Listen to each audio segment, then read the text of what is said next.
Well, this is where I am now with my project.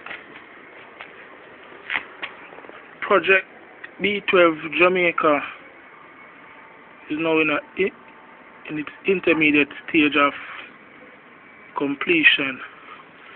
As you can see, I've just finished torquing the baffle plates to hold on the main bearings, and now I'm about to install the crankshaft pulley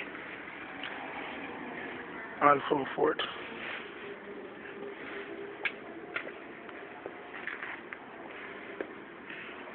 By dusk, I'll be able to maybe, by dusk fall, the only thing that would leave is to just put on the head, and I'll be doing that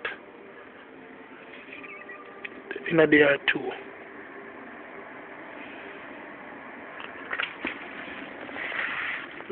Brand new low compression piston just installed.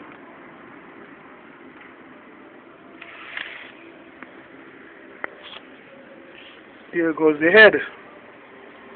Not yet reassembled. But don't worry, all you my fans.